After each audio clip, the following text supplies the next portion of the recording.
time to start. My name's full, but I don't. I'd like to call to order this regular meeting of the Lindsay City Council and direct the clerk to please take roll.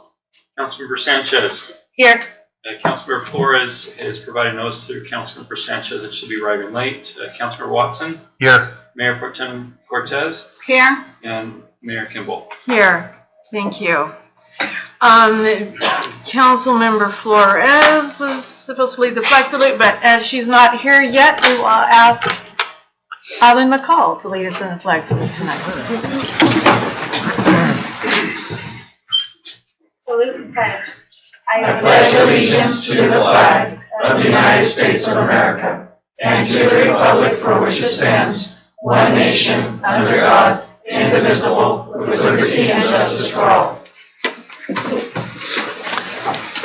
Thank you. So we have no one here tonight to offer invocation. We will move on to our public comment period. The public is invited to comment on any subject under the jurisdiction of the Lindsay City Council, including agenda items other than notice public hearings. Comments shall be limited to 3 minutes per person with 30 minutes overall for the entire comment period, unless otherwise indicated by the mayor. Participants speak at the stand after clearly stating their name for the clerk. Would anyone like to address the council tonight under public comment? Good evening, Madam Mayor, City Council, Lindsay, California. My name is Eric Eugene Sinclair. One of the things that I did when I was younger under Sinclair Oil Corporation was I talked to a lot of companies, and what was said to me was, if you do this, the money that you spend on these machines, most likely you're not going to see any money back. So I had given a lot of money into a lot of dialysis machines, and these dialysis machines were made for the state of California and all over the United States, and the money that was put into that was never asked for. It was something that you don't ask for that kind of money back. That's given to just being human. One of the other things that I heard recently was not enough insulin. It's either going to be in a shortage, or it's going to be the price of it's going up. So I wanted to see if I can do anything about that, and I know that the pharmaceutical companies are looking for they're making copies of that strain of epidurals, and they're working on it the best they can, and I want to spend my time giving back, and I've been a part of this economy since I was born. So I want to be able to return that favor, and amongst the other things I've been a part of, and thank you very much. All right, thank you. Hi everyone, my name is Eric Gonzalez. I'm the Executive Director of Urbanist. We are an arts organization founded out of Visalia, serving Kings County, Tulare County, and bringing many projects to other communities throughout the state. So I was here originally, I was going to attend this meeting to do an introduction about our organization and talk to you a bit about the projects that we're bringing to Lindsay. And to my surprise, I found out about this agenda item that has to do with the Lindsay Market moving. The Lindsay Market was a big factor, when we made the decision to move here. So we've been invited by many, many communities throughout Kings and Tulare, Hanford, Tulare, Orozco, Kingsburg is outside, but they've been calling us. And we decided to come to Lindsay and share space with the Veritas Art Center because of the night market and the traffic that it allows for some of our projects. We're going to be teaming up with Lindsay High School, working with the Linked Learning program. So what we're going to be offering are career pathways opportunities for the art and design students. So we focus on art-driven entrepreneurial training, and that is through fashion, design, and creating creative campaigns and that type of thing. We're currently under a state grant that is allowing us to carry out this project. We could pick any community we wanted to in Tulare County, and we chose to start off with Lindsay. Again, because of the market. So I was really sad to hear that there's some talk about maybe moving that, because that's really going to affect our entire plans. We had no idea that there were plans to move the market. We do a lot of public engagement. We include the public in workshops, education, a lot of participatory action. And our education. So it was really, really vital for us to be there. So anyway, I hope that we're going to continue forward and wish for the best. I hope that something happens and that the market can remain there, because otherwise we would have probably made a pretty difficult, I don't want to say a harsh choice to come here, but we're still going to be partnering with the high school, so we're going to make the best of it. And when we're open, I would like to invite you all to come by and see what we're all about. Our website is urbanistscollective.com, so you can learn all about us. Thank you. Thank you.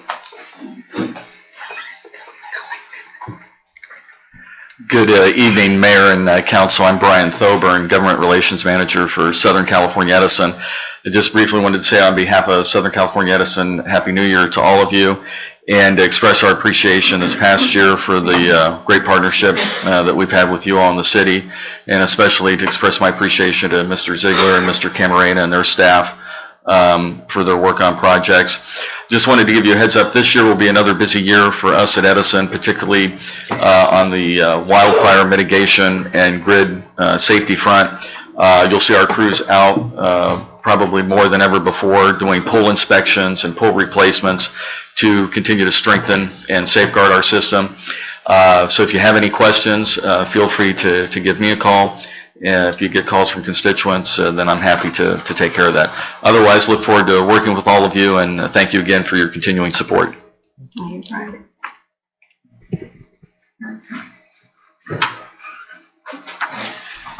Good evening, Mayor and council members. My name is Brian Todd. I'm the Executive Officer of the Building Industry Association of Kern County, recently appointed.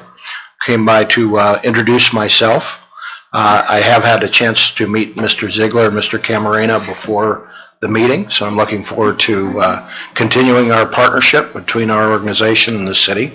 And I'm just glad to be here, glad to be a newly minted resident of Tulare County. Thank you. Thank you, Brian.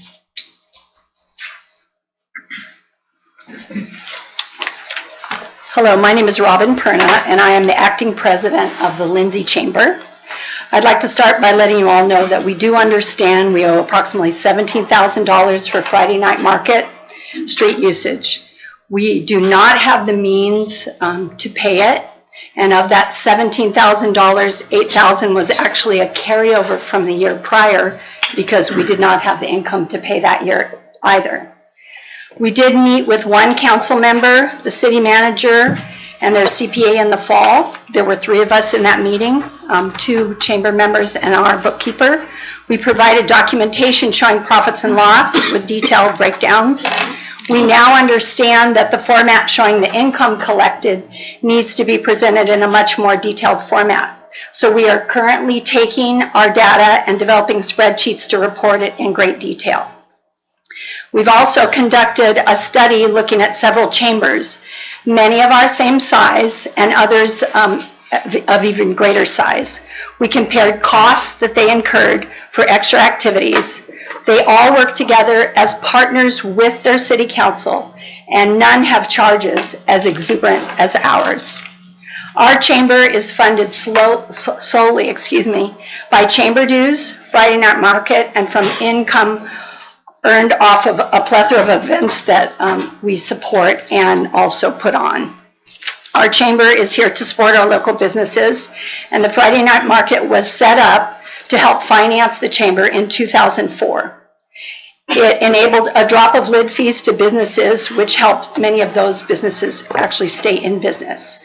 Our chamber would like to meet with your Friday night market ad hoc committee to see what can be worked out in a partnership to keep the Friday night market as a support to our local businesses, city, and chamber.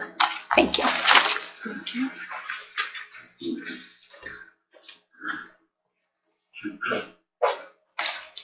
Good afternoon, evening.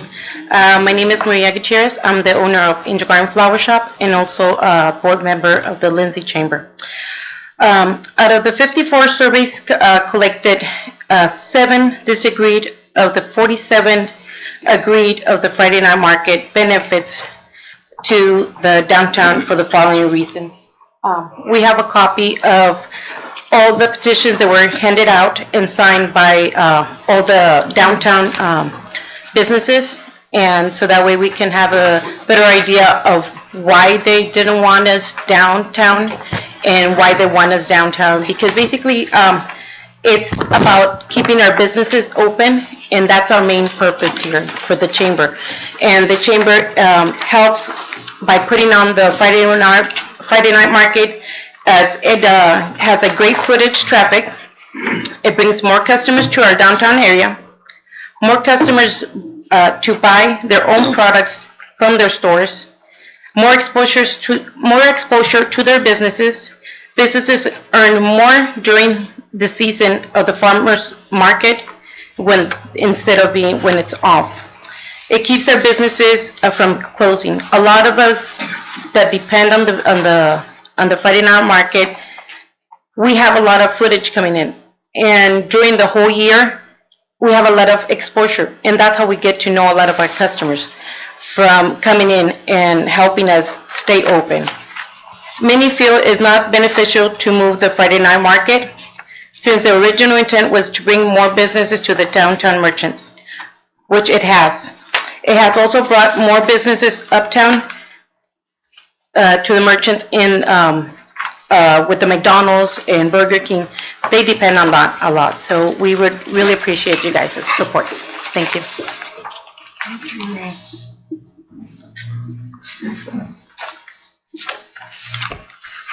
Good evening. My name is Mercy Herrera. I'm the co-director of Verartes Art Center, which is located at 248 North Sweetbriar. We've been very fortunate to have our art center downtown, especially on Friday, the Friday market, because we get a lot more exposure and a lot of foot traffic. But the other reason I'm here is to express the importance of the Friday night's market, and I pause for that because I always used to call it the farmers market, but it's the Friday night market. The thing is that originally in 2004, it was created. It was a vision by our former city manager Scott Thompson, and also our former director of Healthy Start, which was Jamie Nelson. A vision to bring more people downtown. And at the same time support our businesses. So moving the Friday night market somewhere else other than downtown, I just can't see that, since that was the original intent. And the survey that was conducted is that many of the businesses depend on that night. to incur to actually earn lively income. And then I want to also say that Virginia Loya does a fantastic job in organizing this event. We are in the map. Lindsay is in the map because of the Friday night market. I don't know if you guys read, but in the Los Angeles Times, we even came out of how creative the city was in bringing that. So I've also worked with Eric Gonzalez about partnership with them regarding bringing their organization to our downtown area with using the Art Center. So thank you.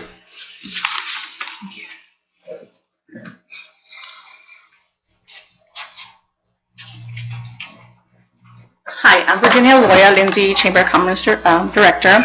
And at the last council meeting, there was a discussion on vandalism during Friday night market, that there was quite a bit of vandalism. And so I went to the police department as chamber, and we pulled out a police report on any reports that were done from March till November.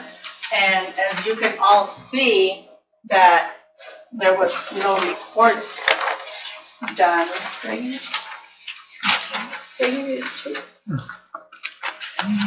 Yes.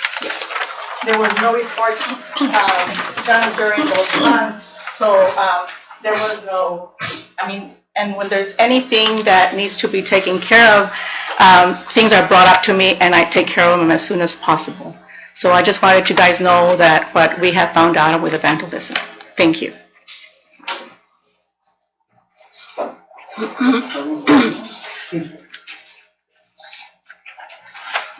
Buenas noches, mi nombre es Diego Alejandro López. Mi inglés no es muy bueno, so voy a hablar en español. Yo soy dueño de Las Palmitas, está ubicado en 142 North Sweet Briar. Ese negocio yo lo abrí hace 2 años. Yo tenía un negocio igual en Tulare, lo tuve por 7 años. Tengo 10 años vendiendo en la marqueta de los viernes en la noche. Y la razón por lo que abrí ahí fue precisamente por lo mismo, porque es buen negocio, la marqueta nos da mucha publicidad. Tengo gente que viene, customers que vienen de Fresno, de Hanford, de Erlima, de muchos lugares que vienen específicamente a la marqueta, y esa gente vuelve entre semana a consumir mis productos. Estoy enterado que quieren moverlo, entonces yo no me quiero ver en la necesidad de tener que cerrar el negocio a causa de que movieron el Farmers Market, porque realmente esa calle entre semana, sin la marqueta, está sola, está muerta. Entonces, pues mi petición es que sigan conservando la marqueta ahí. Es un bien para todos los negocios. Gracias.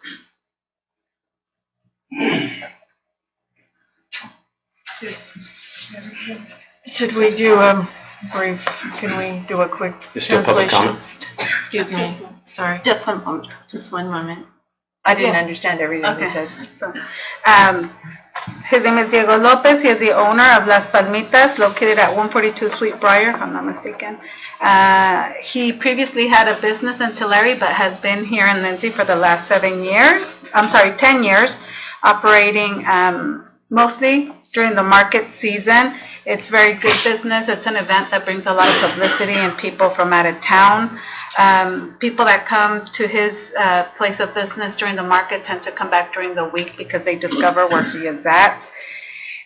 He wouldn't like to see the market close or change venue during the week. Anytime you walk down Sweetbriar Street, you would notice that it's pretty quiet and dead, and the market is good for local businesses. Thank you.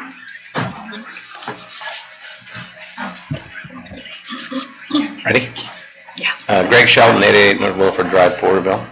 I'm going to switch gears here and I'm going to talk about marijuana.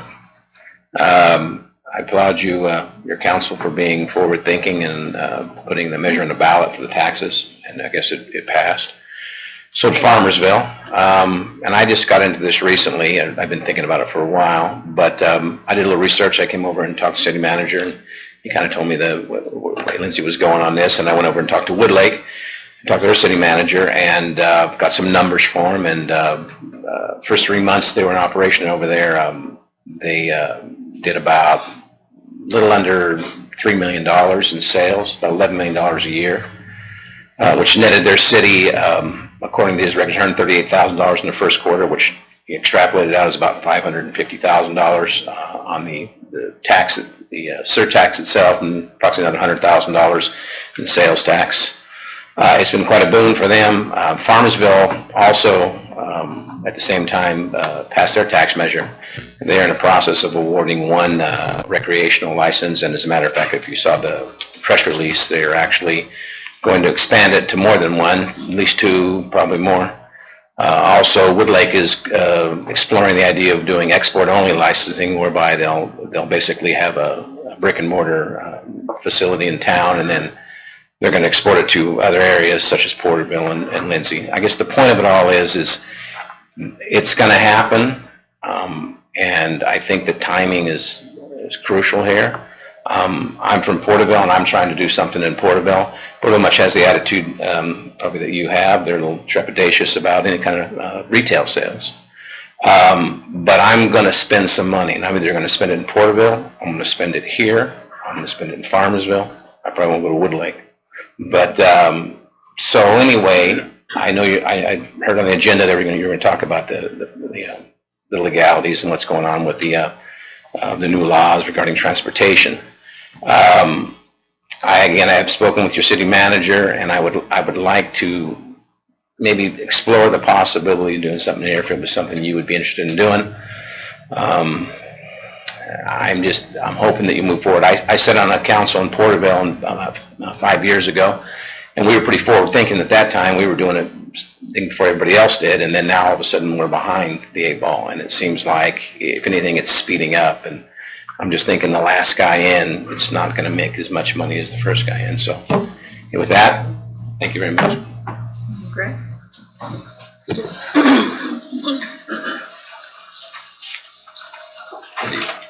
My name is Steve Penn. I live at 20712 Road 248 in Lindsay. I too am curious on this subject. It is a big subject. My daughter's in the education part of this, and you will be seeing her on YouTube here soon. There is a lot to this, a lot of benefits in a lot of directions.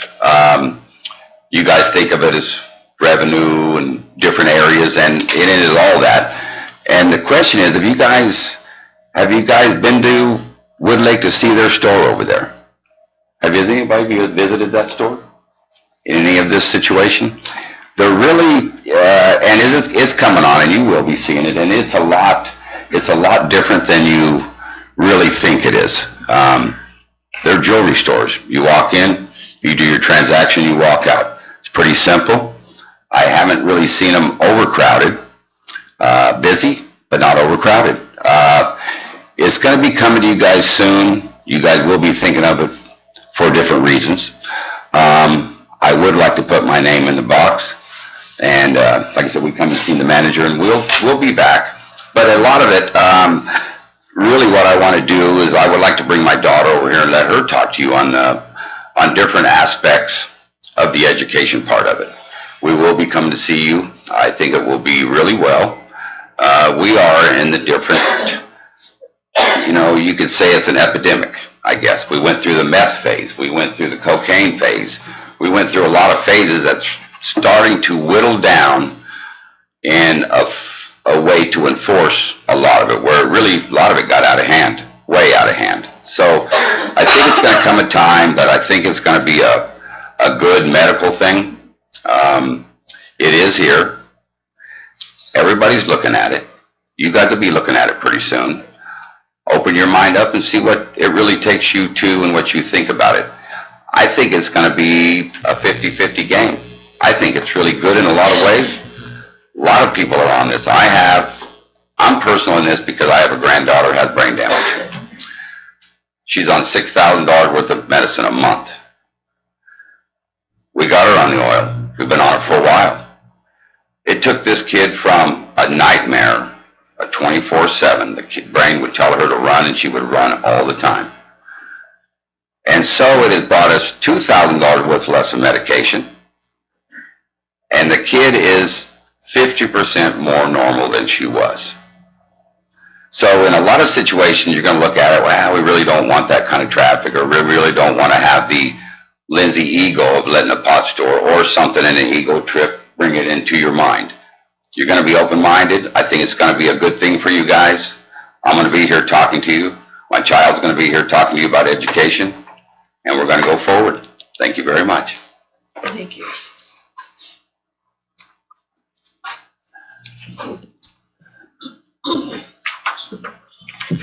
Is there anyone else wishing to address the council?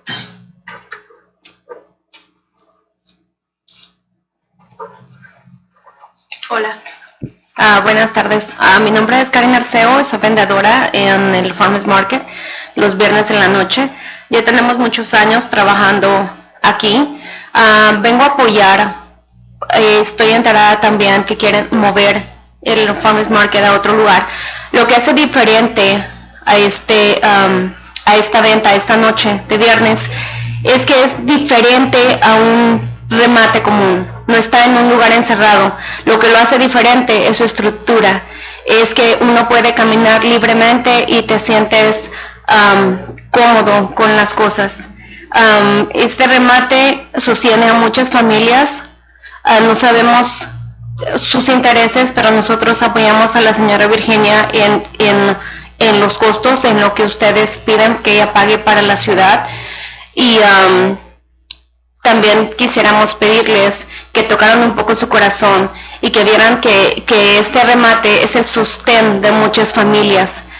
Somos no sé cuántos vendedores y todos dependemos de ese Farmers Market. Hay mucha gente que viene a Lindsay solamente por el remate.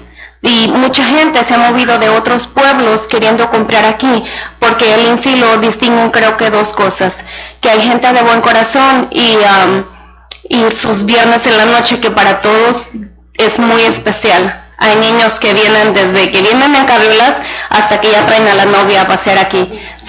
Hacen muy buenas memorias para el pueblo y creo que es bueno mantenerlo. Aparte que todo el downtown vive con el remate los viernes en la noche. Gracias. Thank you. Laura, sorry. I'll get what I can. There was a lot being said. I didn't catch her name, but she's also a vendor at the Friday night market. She's been selling for many years. She's here to support the cause. She heard that council wants to move the location of the Friday night market, and that concerns her. Friday night market is different here in Lindsay. It is out in the open and it's comfortable, a place where you can just go walk around. Friday night market also helps support a lot of families. She is here to support Virginia and anything that she needs, including and paying whatever is needed. Lindsay is very well known for at least two things that she's aware of: people with a great heart, and the Friday night market where people of all ages enjoy it, from babies and strollers to people dating. She knows of people that want to move here just because of the Friday night market. Thank you. All right, is there anyone else? That's great, because our 30 minutes are pretty much up. So thank you, everyone, for being here tonight and offering your comments. With that, we will move on to our next item, which is council reports. If council members have anything to report on their activities of this past couple weeks. We went to the League of Cities. First of all, they were talking about homelessness, and we had a round table there, and of course, Visalia is the center of all the services for that. Lindsay, we don't have too much of a problem. I think Farmersville has a bigger problem than any of the other smaller cities because of their location close to Visalia and the services there, because they could take the transit. And I know Bill can tell you a little bit more about the vendor bill that came about and was approved. So I'll go ahead and leave it to you. Next. Nothing at this time? Yes, I attended the Lindsay Health Advisory meeting, my first meeting there. So it was kind of vague of what they were talking about, but mostly is that the members that they have right now, they're going to try to recruit a professional person, being like a physician, so he or she can add more information towards the health. Also, there can also be more members appointed. However, the ones that, any extra members that are appointed, their vote won't count. It's basically more for information. Also, they're going to, or we're going to be working on getting stats based on the needs of the community. So that's where that's going to start, and see where that takes us, see what more this city is in need of. Omni will start seeing people January 21st. That is their scheduled date, so they said they're going to start on time, but they said they don't know how that's going to be, if they have still a lot of things to get done. So that was done yesterday. Do we know if Omni saw anybody yesterday? I don't know. Okay. We'll let you know on the next meeting. See how that went. I think I have one more thing. I did ask about the hours, but they didn't know what the hours were going to be at that time, so I guess we can ask and see. I mean, they're going to be open every day. I just don't know when they were going to start and close. I think they're supposed to be open later, but they didn't give us a time. And that's basically it. That's all I had. Great. Responding to the Omni question, I have an update. They said they're going to see patients on January the 25th now. Yeah, well, I said the 25th. You said 21st. Oh, did I? The 21st. Oh, sorry. I meant the 25th. I do have the 25th. Okay, all right. Oops. Sorry. That's cool. So end of the week, they hope for. Yes. Yeah, okay. Did you think they wanted to recruit like a health educator kind of person? Yeah, I think they said at one time they had a doctor, a physician there. on there. So he brought in that perspective, and so that's Okay. what makes it. All right, thank you. Laura? Okay, here we go. Couple things. First of all, I just came from interviewing students that are interested in the Ono City Exchange Program. In the past, at least for the past 4 years, it has been very difficult to recruit learners and adults to want to go to Ono City, Japan. But this year, we were out there recruiting and just handing out information, had an informational meeting, and I'm happy to report that we've already interviewed over 26 students. That's from 6th grade all the way to 10th grade. We will be reviewing, I'm the chair of that committee, so we will be reviewing applications and then the interviews, and hopefully within a week we'll have an answer as to who we've selected and how many. And this group, this delegation, will visit Ono City, Japan in the spring of 2021.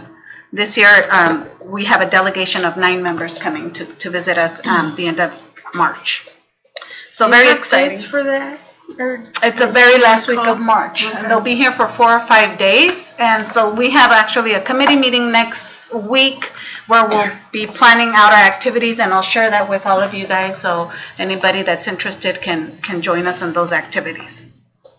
Also, Friday, February 1st is our Lindsay Unified School District College and Career Expo, where we bring together different representatives from the education field, different jobs, different careers, different businesses, to come and give information to our learners and get them exposed just to the different job opportunities and educational opportunities that exist. We think this is very important. The earlier that we expose them, the better that they can also plan their future education in high school and hopefully college, and hopefully one day return back to Lindsay to be a professional here or open up a business here. So if anybody is interested in having a booth at our College and Career Expo, you can contact me or any of the counselors from our school district. We're still recruiting for that.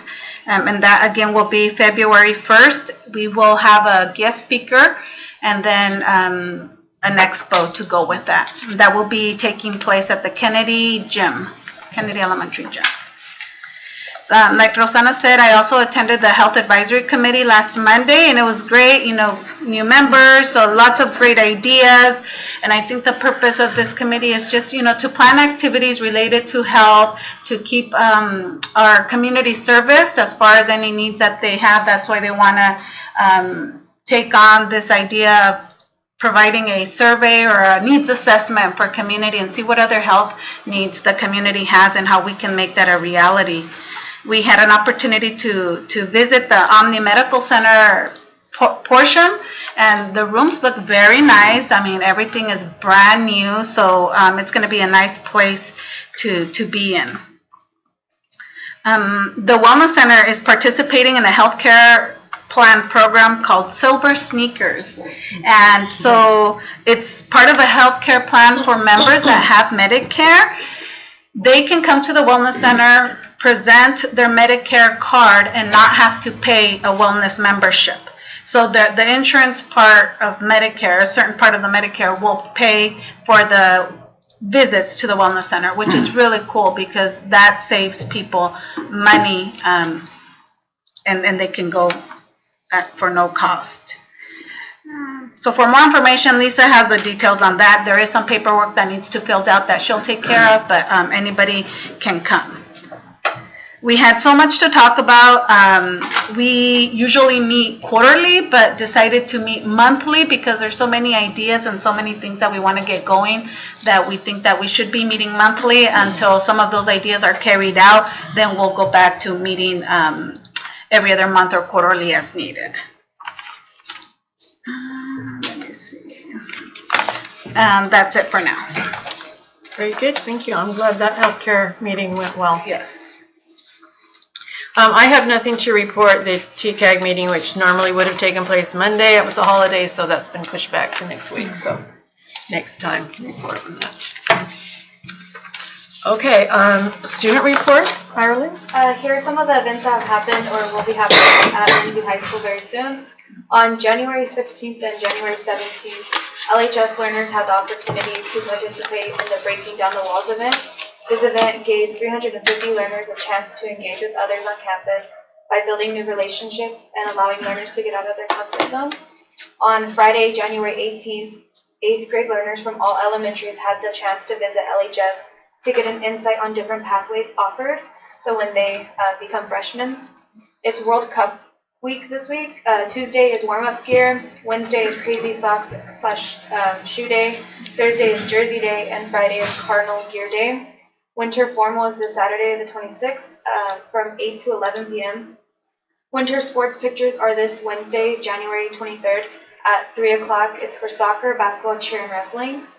Some athletic updates include on January 17th, the girls basketball team played against Strathmore 69-30. The next game is January 25th against Woodlake.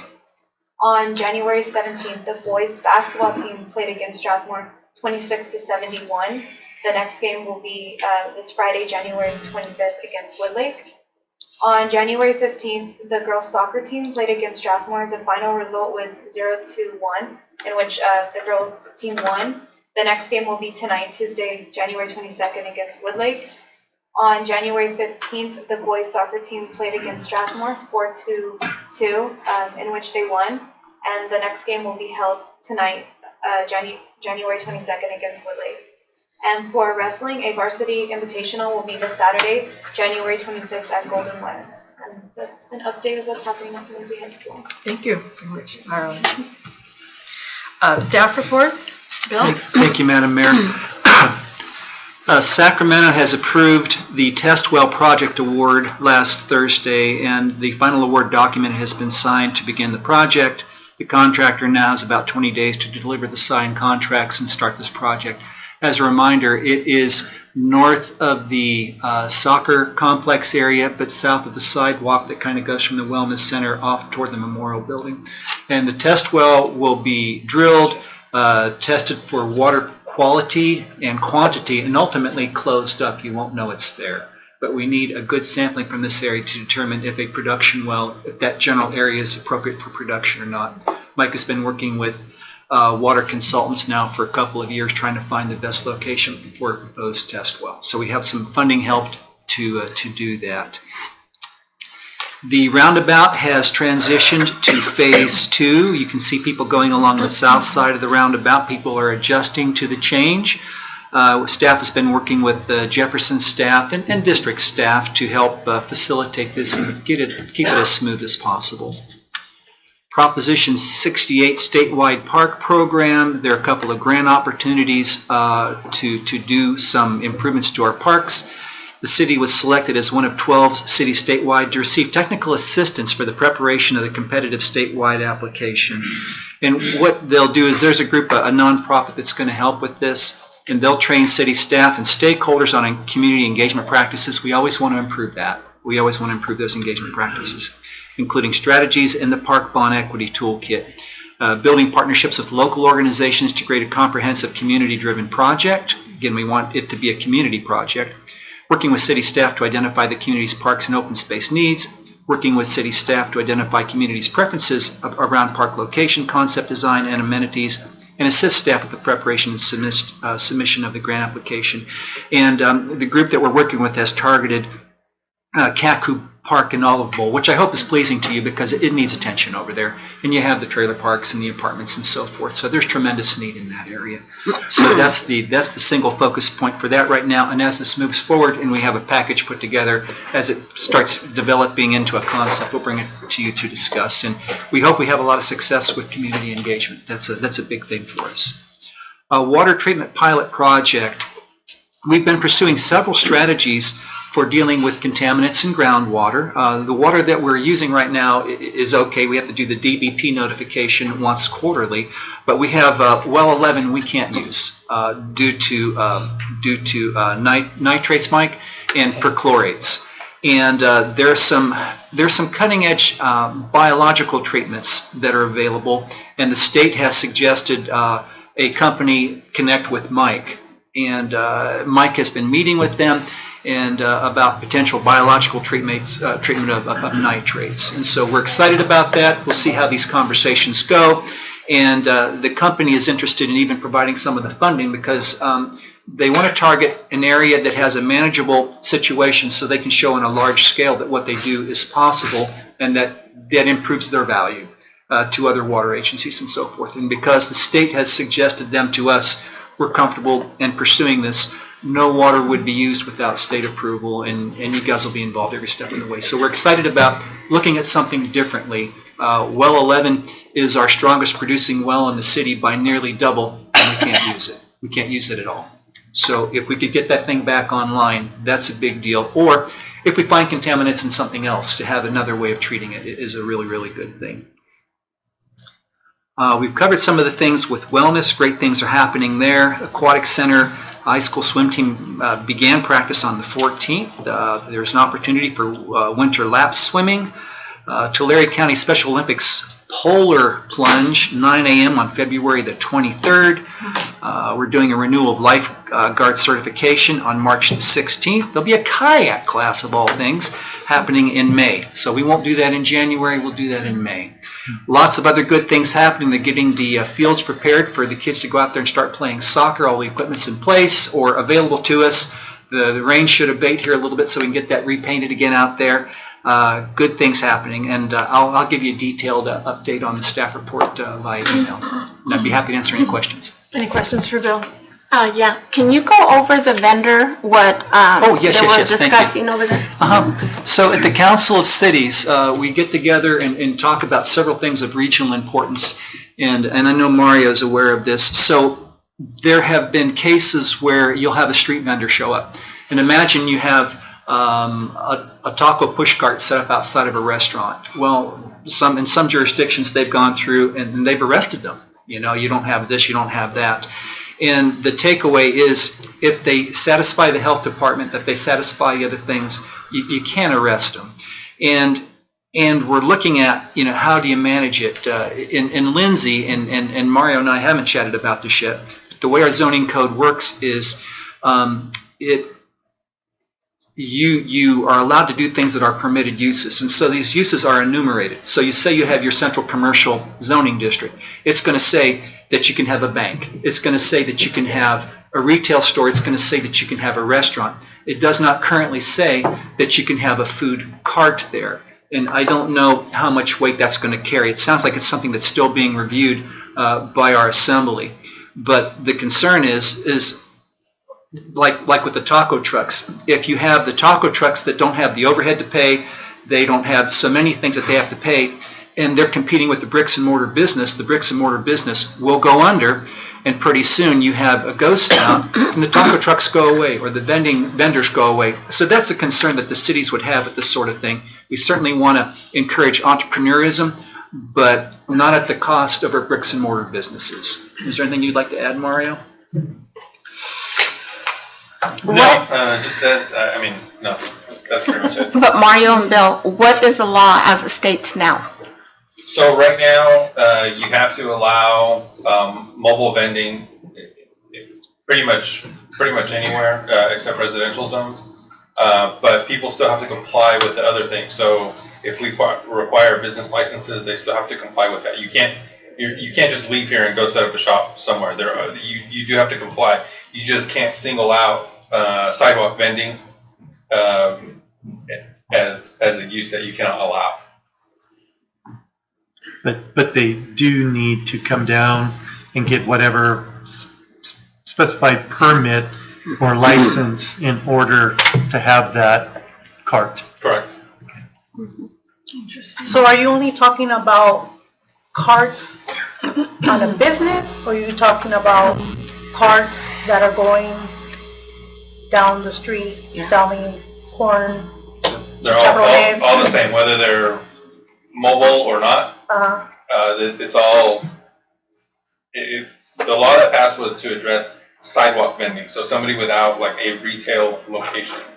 So right now, if you wanted to go set up a taco stand in front of China's Alley, as long as you complied with everything else, there's really nothing that can be done. You have to allow that as long as they comply to otherwise with all the other city rules. As long as they have their correct permit, is that the? Yeah. And then in that scenario, they would have to have their health permit from the Tulare County as well. If they're selling food, right? Yeah, if they're selling food. Yeah. So it's just, the League of California Cities is very interested in this because, again, if you allow all that to take place and the bricks and mortars can't compete, they shutter. I know Maria was here, Gutierrez, and what happens if everybody's selling flowers on the streets? She's got a couple of times a year that she's got to make all of her money. And if we can't regulate that, and with this current rule, we can't regulate that, she may have to say, I can't do this anymore.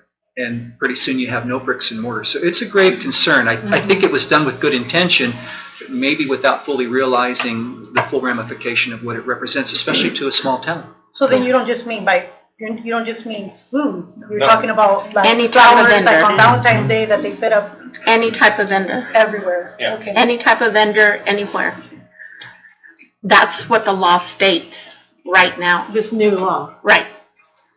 which sounds like a law that may work in a big city, but in a small town Yeah. can be a big problem. Yeah. Okay. All right. Any other questions for Bill? I have one. On the parks that you were talking about, I just have a question that, I don't know if it's a park or not, but the one next to Lincoln, is that a park or what do we call Harvard it? Park? So that is a park? The ponding basin? Yes. So is that ever gonna be not full of water, or is it gonna be a park again since it's called a park? I mean. We hope so. So I'll give you just Reader's Digest version of what's happening there. You have a very expensive pump to provide irrigation for the upper field of that. It's been broken for a while. We haven't had the money that's not dedicated for something else to go in and fix that. We'd love to. The other part of this is we have to we have to clean the filters in the water plant. And when you do that, you're back flushing how many acre feet? Is it a full acre foot, Mike? Roughly 1 acre foot. An acre foot of water, which is a lot of, so it's water to cover an acre, a foot deep. It goes into that lower ponding basin. And ultimately, Mike has got a plan to be able to move that water to the ponding basin that is on North Orange, which is underutilized. But the ideas would be to be able to move the water around so we could recapture that, but there's an expense involved. We're always looking for grant opportunities for that to do it. So yeah, it's a park. There's some things that are out of our financial control right now to make it, I mean, it'd be a great place to play soccer and all sorts of things in the upper field, and ultimately reclaim that lower basin. When that lower basin was developed with the backstops and so forth, we had a much smaller population, fewer subdivisions. Now as you create hardscape, that water's got to go somewhere instead of just But even then, percolating it into the was well ground. used, because I remember when it was first built there, I played baseball there during the summer. So it was a long time ago that was up and going, and the only reason I bring it up is because of the location. We have a lot of parks over here on this side, but we don't have a lot of park on this side. So all these residents over here on this area, they would, I would assume, would utilize that. So Great observation. And so when we communicated with this team that's going to help us, Mike put Harvard Park in there, he put the Olive Bowl, he even put some things with the city park. And they're looking at the demographic, basically people's financial situation, their ethnicity and so forth, and they felt the most competitive grant could be written for Cactus Olive Bowl is why that was chosen. So that park, if that grant was given for a park, we wouldn't be able to use that grant to fix that? That grant can't go someplace else, no.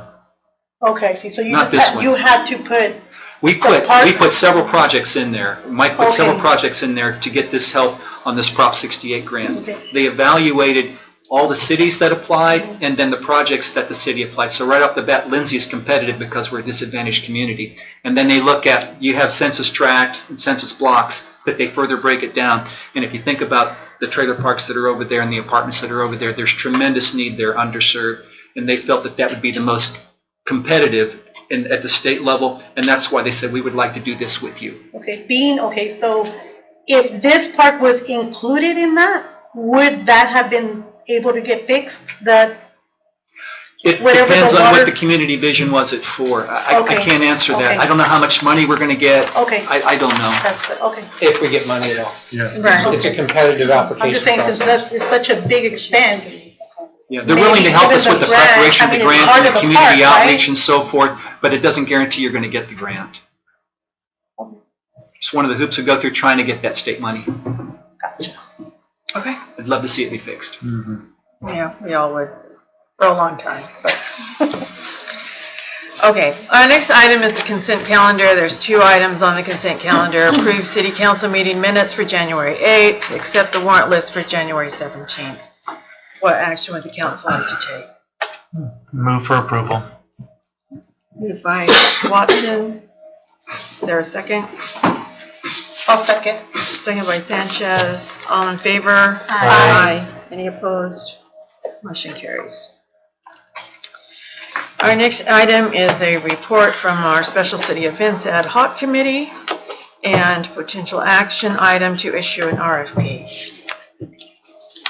Presented by Vice Mayor Cortez. Okay. Last Tuesday, the Major Events Ad Hoc Committee met to discuss a plan of action related to the next contract for operation of the Friday night market. For the information of the new council members and the public who may not be aware, the city did have a contract with the Lindsay Chamber of Commerce to operate the Friday night market. At the same time, the contract period was coming to an end. The chamber fell into a breach of that contract by failing to pay roughly the $20,000 that was mentioned earlier. It was unable to resolve the situation despite their best efforts and appeared to be headed in a worse financial condition in 2019. So staff and the ad hoc committee met with chamber representatives throughout the year in hopes of finding grounds to extend the contract.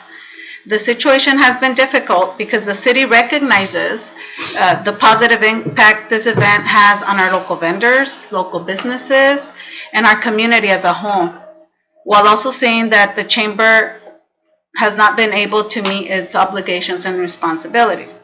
So the ad hoc committee concluded that it needed to make a motion to the whole city council to direct staff to issue an RFP for the operation of the market.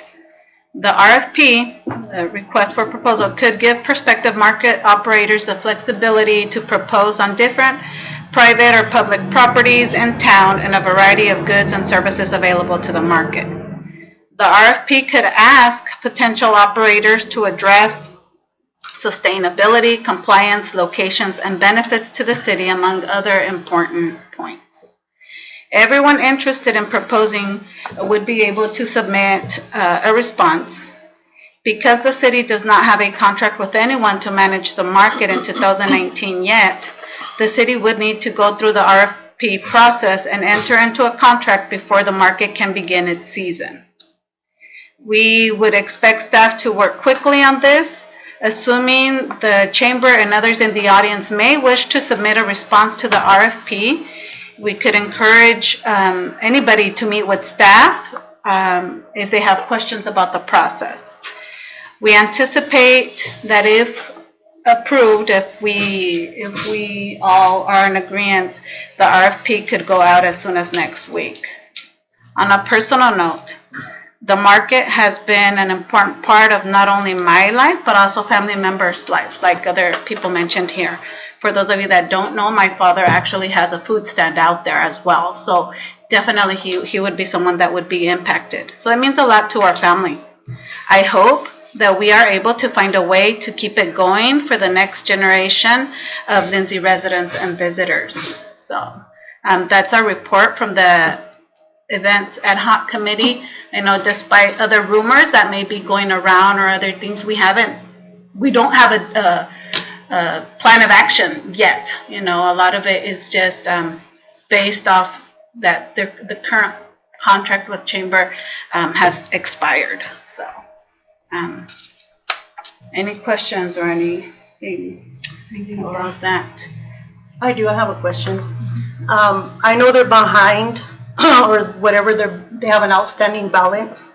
But my question would be, how much money does the city actually get a year through the farmers market? And how essential is that money yearly to our general fund? And if we don't have that money coming in, being that, let's say they're on time and they make their payment, that would be a positive, I'm assuming, correct? Or where else would we get that money to substitute the money that they were giving us monthly or weekly? I don't know how they pay it, but how would we substitute that money? Where else would we get that money? It's not a positive revenue stream for the city. It's not a positive. How is it not a positive? We have labor involved. They're using city equipment out there. If you walk the downtown area, you'll see planters that used to be there that have been trampled and no more. We have had to clean out the storm drain system. There are a whole variety of things wear and tear related. If you look at the park out there, the grass area, the impact on it, you look at the impact, the stage area and so forth, there are repairs that are needed out there that we can't begin to cover. We were hoping that the revenue would be positive as we started this contractual period with them, and it hasn't borne the sort of fruit that we had hoped that it would. That surprises me, being that the farmers market has been there for about 12 years, 14 years, and we're barely coming up with the negative. So how much does the city get yearly from them? It was supposed to have been about $66,000 is what we were targeting this year, but they came up short. Right. And the amount was supposed to have increased this year. They got behind in the spring. Council met. They forgave the amount that they were in arrears and hit reset it at the $2,000 per session, and they immediately fell behind again. Prior to the contract, if I'm not mistaken, Bill, you can answer to this because that's before my time. They didn't pay $2,000 per event. How much did they pay? 900 and something, I believe, wasn't it, Brett? Beginning 2017, it was right around 80. 800. About it, yeah, 840, something like that. Yeah. Okay, but that would have been something, let's say it started 14 years ago, that's something that the city agreed upon. I'm assuming by what they're saying that to get more businesses to be open longer, more benefit for them, you know, for us to get more people to come into the city. So at that point, the first year, I mean, I don't know what the revenue is, or I don't know what benefit it was, but it had to, I'm assuming that it had to be a benefit if it went this long, 14 years.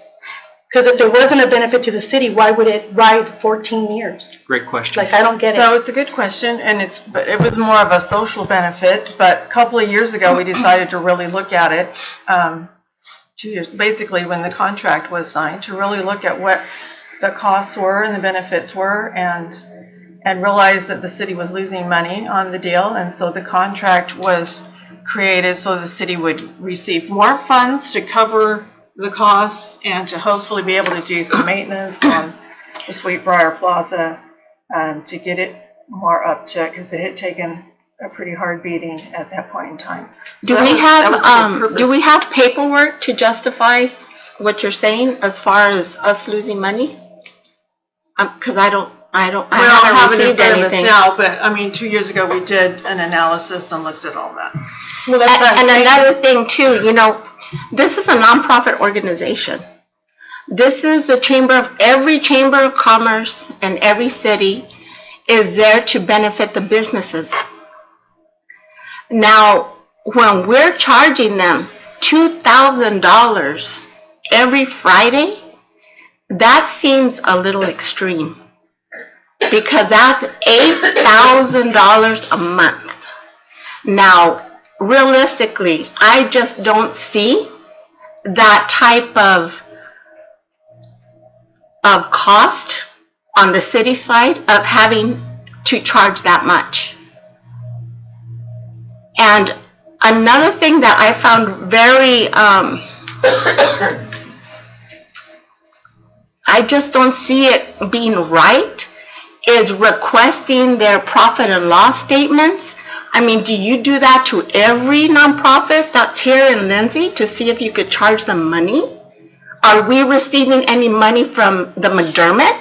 The McDermott is part of Lindsay's, and I don't think we even charge them anything, do we? You've asked a series of questions. Which is your question? Do we charge the McDermott anything? No. Okay, I just can't understand that. I don't understand why we're going for a nonprofit organization that has nothing to do with the city, that is bringing in businesses to our town, benefiting all the businesses, and yet we have the McDermott that has been a pit, a money pit, and we're not getting any money from them?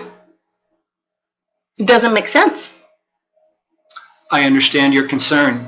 These conversations have been going on far longer than you two have been seated on the council. The entire seated council has been dealing with this for the better part of 2 years. So I understand that you don't personally understand, but it's a reasoned decision not being made by me. I work for council. Your questions really should be directed to each other, and I think that council has made a reasoned decision here when the chamber agreed to pay us and they haven't paid us and they haven't provided the accounting that says explicitly why they can't pay us. We've been working with them to try to square it away, and it hasn't happened.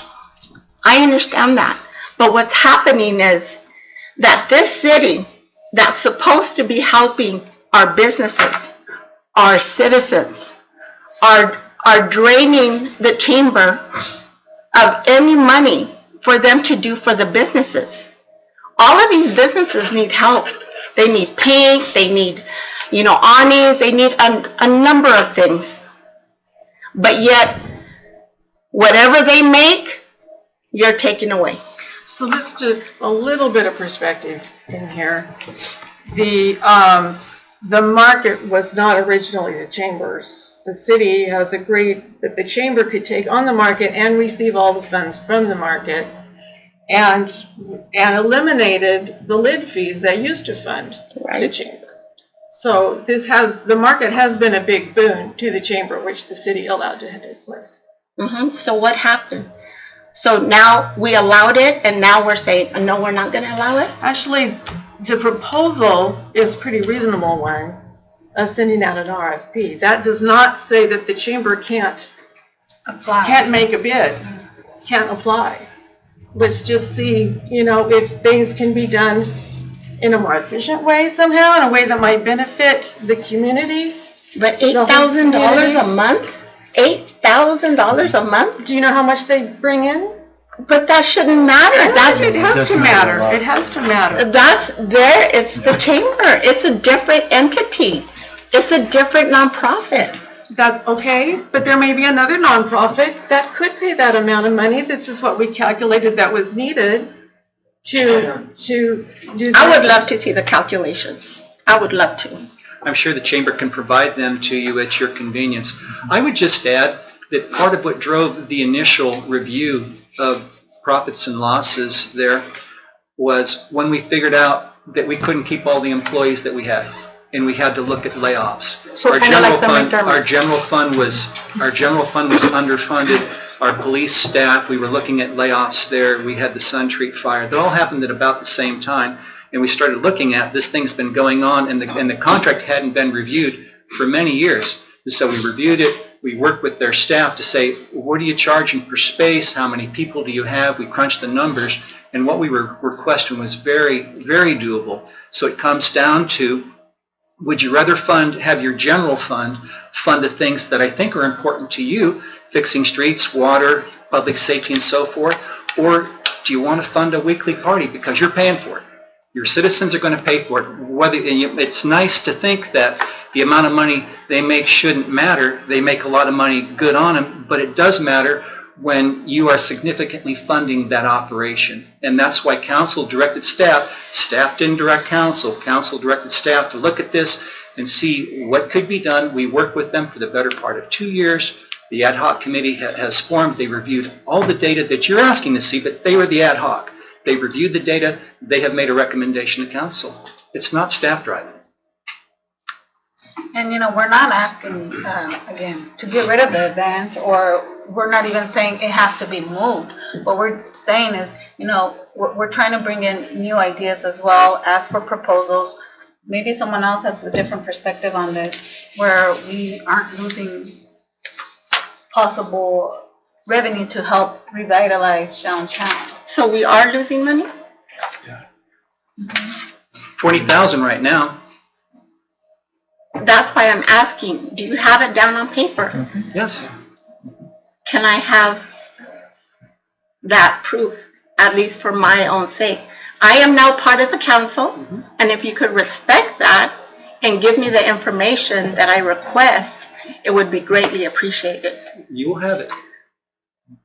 I think in addition to that too, I think it'd probably be good for the city services to provide the two new council members with the itemized list of repairs that have been generated over the last, since we've started this. I want to say it was it $125,000 in repairs, or was it closer to 200,000? I can't recall, but I think it'd be good for you guys to look at that as well. Yes, and I would also like to know what is going on with the McDermott, why we're not receiving any money. Yeah, that's an apple and orange comparison between the chamber and McDermott. But it's a separate question. You're right. It is a separate question. It's a separate question. It's a money pit. We have people in there. I don't know, you had stated that we had used some of the money to fix something in there. What was it that was fixed? I'll be happy, if you get it on the agenda, I'll be happy to talk about it as an agendized item. I'll be happy to talk with you if you want to come by my office, but it's not on tonight's agenda. All right. Okay, fine. When was that going to be on the agenda? Because we did ask for, I don't know if You have to have three of you say that you want it on there. You asked Bring it up last at week the- for a review of the advances, and that is item number 11. Okay. and so that's coming. Okay, we have. I wanted to item add before- something oh, else. Go ahead. Regarding the farmer's market, so the vandalism wasn't reported to the police department, or is this just who reported it? When was it reported? Who was it reported to? I mean, does it have to be reported to the police department? Since, I'm assuming vandalism should be reported to the police. But it isn't always. Crimes aren't always reported. Yeah. I mean, our law enforcement, they can only take a report if the individual feels like they need to report it. An insurance claim, for example, only be reported if it's going to go over your deductible, so to speak. If the vandalism is something, a lot of times that can be taken care of at the nominal expense of the property owner. Oftentimes that's what happens rather than to go through the process. So that's I probably assume we may be why. talking about things like the restroom getting, damaged and stuff like that. I don't know if that kind of thing gets reported or not, or we just go out there and try to deal with it. Yeah. Well, I just want to thank Virginia for providing this to us. I also want to thank, Maria for providing this, because this also gives me a perspective of how many people were actually talked to or how many haven't been, since numbers is a big thing for us. I just want to say thank you for providing that, and I will take that into consideration. Thank you. And also, I'm just going to remember her name. Linda? Robin, sorry. Robin for coming up here also, and hopefully there can be a meeting sometime soon. So that way you guys this can is meet. a big deal, and, we have I get it. seriously considered this and know that it affects a lot of people.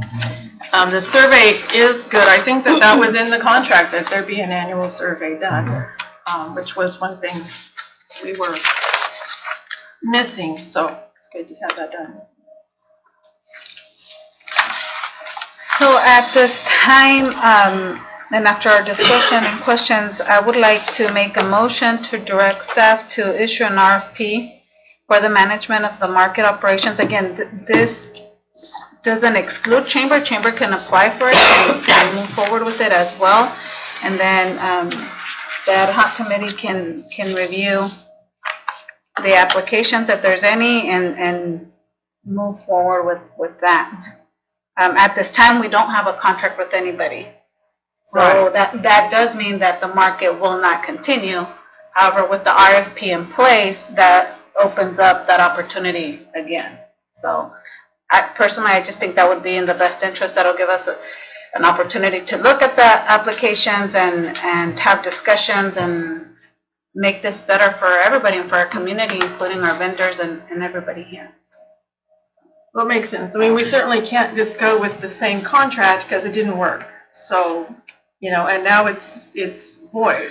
So we need to issue an RFP would be the fairest way to go, in my opinion. And it doesn't cut anybody out. So there's a motion? I made the motion, yes. And this is for, So just for an RFP for staff to issue the RFP and people to apply for it, anybody can apply for it. And then it would come back to the events committee. We would review, if I'm not mistaken, the applications. Yeah. Are there questions about what an RFP is? Who will make I the think that should decision? be, I don't know if anybody, does everybody know what an RFP is?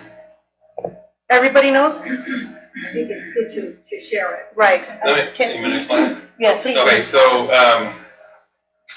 not all the time, but oftentimes the city and public agencies will ask for RFP. So, that just means anybody who is qualified can apply. Even if they think they're qualified, they can apply.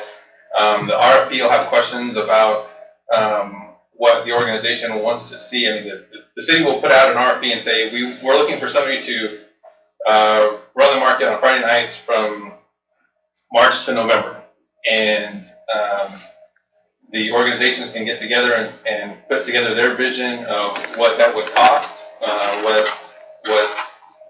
what costs they're willing to give to the city, what they're maybe asking back from the city, who their staff is. It'll have various questions on there about the different organization. Those applications will come back, typically to the ad hoc. They're all available to everybody. They're all public documents.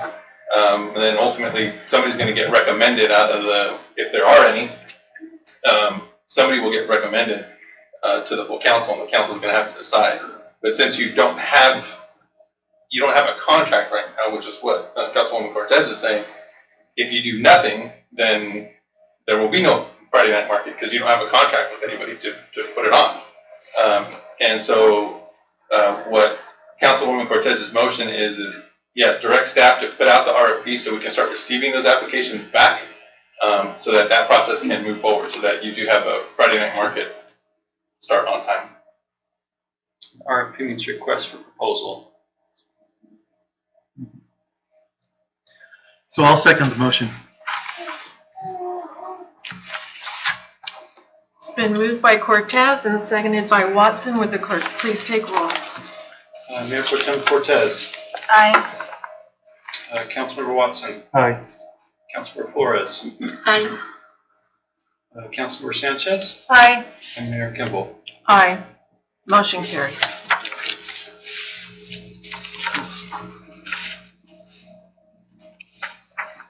Okay. Just one more thing, I'm sorry. On the proposal, is that including like cost and everything? Is that like a package deal that is given out for them to? The more detail that someone puts in there, the easier, we'll have a better time. No, but I mean like for, I've been someone that's responded probably 100 RFPs prior. Like, what will happen is we'll put together a packet of what they for. Okay. We'll send out on the website. We'll be in touch with particular vendors. We know we're going to have filled and issue to all of them. We need a deadline, but they have to have proposals back to the city clerk by a certain time on a certain date. They take time to prepare the proposal, we send it in, we sit down with the ad hoc committee, we'll have a scoring matrix. That scoring matrix, the points assigned to different components will be listed in the RFP. So everyone's applying knows the measurement that will be placed up against. You score those across the board, including costs, all of those sorts of things. Look at the best potentials for your selection, and then the ad hoc committee bring that back to the rest of the council. So we reviewed all of them, and this is the result we found. X, Y, or Z organization has the best situation, the best references, all of those things that we include. And so it's a standard thing that governments use, from the federal government down to the smallest local ones, to secure services in the most equitable means. That's for better transparency and accountability between the agencies. Right. Okay, very good. All right, moving on. Ray, you can keep talking. We have proposed resolution 1902 requiring the use of city-provided accounts for the electronic transmittal of communications to and from council members. One of the greatest things about local government is how willing we are to plagiarize each other's work. And the majority of this comes from the city of Visalia, from what they put in place. And so they've been some recent court actions in California that have changed the way that council members and staff communications become part of public records requests. And so in the past, the only things that were subject to public records request were things done on city email accounts, city phones. There was some just called misbehavior up in the Bay Area. They changed all of that, where you had council members and mayors that were avoiding public records requests by using personal devices and claiming it's exempt from public records because it was a personal request. Well, the courts decided that's not a sufficient argument, just the platform that you're using. And so public records reports stretch now to any activity, any communications that come from council members dealing with anything to do with the city. So to manage that, what the city's doing is each council member except the mayor, because you're sitting work credits in the back, we can have it for you, all have Chromebooks. They're there. That's why there's nothing in front of me. And so those Chromebooks, and each of you have a city email account now that is on the same platform as all the staff. And so what that does for us is it allows us to keep those email communications. When public records requests come up, we're able to access the emails and share with the public. My role as city clerk is to be the conduit for the public to get answers to their questions. And so having a structure like this makes it much easier to get the information back for them. So while it's long, it does take a resolution that outlines that the staff and the council will use the devices that the city-owned ones for their communications and then the plans for what happens if there's an RFP. About a year and a half ago, we had one, not RFP, I'm sorry, a PRA. We had one request from newspaper that was over 55,000 emails they wanted to see. Really complicated to get together when it was fragmented on a lot of different systems. Having in just one makes it far easier to manage those emails. And while you wouldn't see private emails going back and forth on your phones, those devices become searchable for those public record requests. And so just for your own privacy, a nice picture of your kids, it's just better to have it on the city devices. And so that's what this resolution is tonight, is to put that policy in place. And in here it did mention there may be a slight cost to have the Unified School, the Lindsay Unified School District prepare them. Can you speak up there? Oh, sorry. Sorry. I don't really talk that much louder, but I'll try. All right. So the LUSD has a contract with us to provide services we can't provide on our own for IT. We did not need to use them for this. I was able to set up the systems for you on my own. And so while it mentioned there may be a minor cost, that there wasn't any, your devices are there and ready for use. Any questions? Thank you. Is this also used for your staff, like for management and like for Mario, Mr. Mario over there? No, not So for Mario? Mario, yeah. He's the new. Is I that a should- different? I should bring that up. Is that So- a different identity? There's so we switched to Microsoft Office 365 a year and a half ago, and so all of our email accounts go through that system now. And so the only difference between the accounts is that managers have unlimited data storage, and your accounts and other staff accounts have a terabyte worth of data storage. That's a lot of emails. The terabyte is roughly the size of the Library of Congress if we're digitized. That's 1 terabyte. I hope you never have that many emails in your system, okay? So there's more storage space there for you. Really, for that purpose, it's unlimited. There are certain communications that are confidential that are exempt from public records requests, and some that are not. And the staff report did go over that tonight, but the information that we share back and forth with the city attorney is always confidential, because you need to have that ability to have those communications not in public view. But he works on his own email system, his own office with their own security. So question, do you know if we are able to, so I'll be honest, I don't check my city email unless I'm here. Which is not a good thing, I understand that. So is there a way to get it onto the city email onto this one? Because I have like 3 different email accounts. I have my work one, my personal one, and then like my Ono City one. I have 7 email accounts that come on my phone. So And I mean, it's just more convenient because, I mean, I have access everywhere, and is there a way to do that? We can do that. Okay. Okay. Then you'll I'm have always on access my to phone. everything on your Yeah. phone. That's fine. Lots of soccer pictures. Any other questions for Brett? It's gonna be a while before I can get used to this.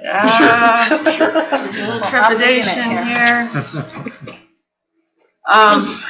If there's no more questions, what action would the council like to take? Can I interject something real quick? Yes. The reason why this is so important is because this has come up in the past, and when somebody does a records request, people don't like it when you have to go through their stuff. Yeah. And when we get a records request, if you're not using the city email and you're using your personal email, it's a huge pain. It's a huge pain for you. It's probably going to be a huge pain for the city clerk. It's probably going to be a huge pain for me. And so if you stick to just using the city email addresses for city business, it's a lot easier and it's a lot more convenient for you, because then you don't have to get into, you know, Yeah, your soccer like pictures mine and things like that. intertwines with my Yeah. account. I don't know why or how, but yeah, that's a good idea. Yes, you have a brand new one. You have a brand new one. So that was my only comment. It will benefit you greatly to do that. Okay, so do we want our Chromebooks on? Would entertain a motion? Motion to pass, the motion, how do you motion? So moved. So moved. Okay. Moved by Flores and seconded by Cortez. Would the clerk please take roll? Okay, so just to be clear, that was a motion to approve resolution. That was a motion to approve resolution 1902. So Councilmember Flores, Yes, aye. Mayor Pro Tem Cortez, Aye. Councilmember Watson, Aye. Councilmember Sanchez, Aye. and Mayor Kimball. Aye. Motion carries. Thank you. Our next item is an update, our cannabis update presented by Bill Ziegler. Thank you, Madam Mayor. Mine will actually be kind of brief. It's been August of last year. Council directed staff to go out with create a tax measure ordinance and resolution to put on the November ballot, and also to look at where cannabis might be controlled within the city.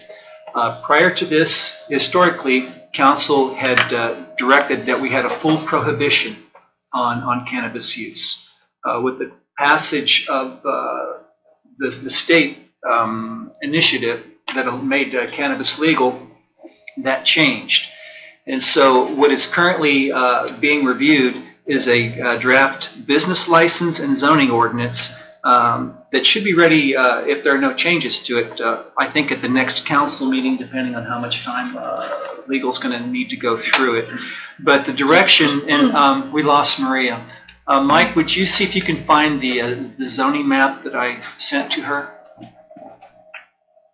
I just want to get it up there as a point of reference for you and for the audience. It's a PDF.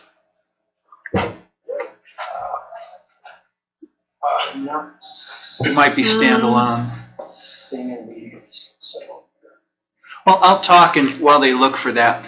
So what council has directed is that within the heavy industrial zoning district, and there are only 2 locations in the city that are zoned heavy industry, that what would be authorized would be cultivation, so the growing of the cannabis, manufacturing, packaging, and so forth, testing and shipping. That could occur within the heavy industrial zoning district, and testing may also occur within the light industrial zoning district and within the pedestrian professional offices zoning district. Council had directed that retail sales be prohibited. We didn't want to see that happening here. And there are state requirements that it be a certain number of feet away from schools and that sort of thing, but that primarily deals with the retail, I believe, right, Mario? So those were the things that happened there. Things that have changed since council gave that direction is that the Bureau of Cannabis Control has authorized the distribution of cannabis within any jurisdiction, regardless of local ordinances. So what does that mean? You could have a prohibition, and Wood Lake or Farmersville, if they authorize distribution, someone can call up and say, I'd like my cannabis here, and identify what type it is, and that cannabis would come here, the money would exchange, and the person would go back to their point of origin. The downside to that is, as your administrator here, is we don't get any tax revenue out of that.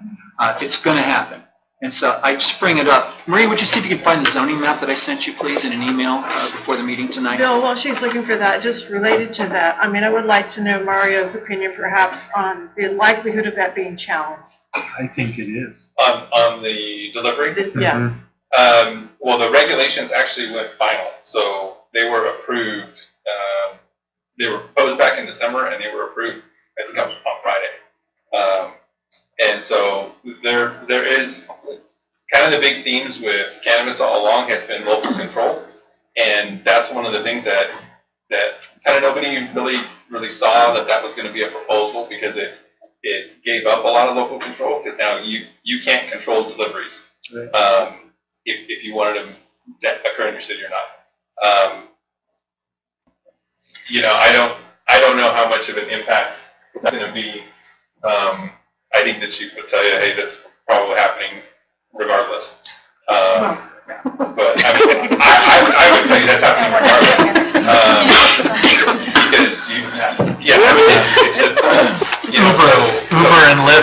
delivering it, probably. Yeah. Bicycles. You know, I had read that it would likely be challenged. I would maybe see the League of California Cities challenging it because it violates local control. Right, that's what I just want. wondered. yeah, local control though is not that's not a requirement. That was always like the preference, right? That's how a lot of, like SB 94 got approved and Prop 64, some of the proponents were advocating that, hey, you're gonna have, each community is gonna have their local control, and that's how we're gonna design the law, so that if you don't want it here, you could ban it. If you do want it here, you can accept it.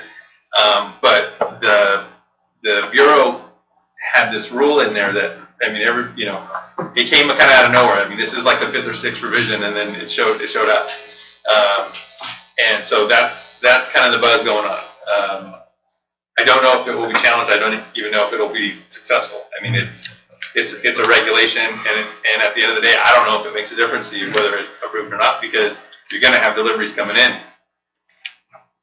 Legally or illegally? Legally or The only thing illegally, that- right. the It's only gonna thing that- affect the price, I mean. Well, the only thing that sure, you're when gonna you miss tax out and on when- as far as deliveries go is the tax revenue. So because if you know that the deliveries are coming in and you're not taxing it, then, you're not seeing any of that at all, and the product is still coming in. So, if you don't have any revenue source, if a city doesn't have a cannabis measure at all, they're not capturing any of it, regardless if they have deliveries or not. But Lindsay's in that position where you actually have a revenue source, but it's not going to be taxed unless you really address it. Which is why I bring it up. We wrote a letter of opposition when we heard that this was coming, as did probably every other city, because we don't like threats to self-rule. We don't like threats to that, and it undermines the foundation of who we are. The Bureau of Cannabis Control approved it anyway.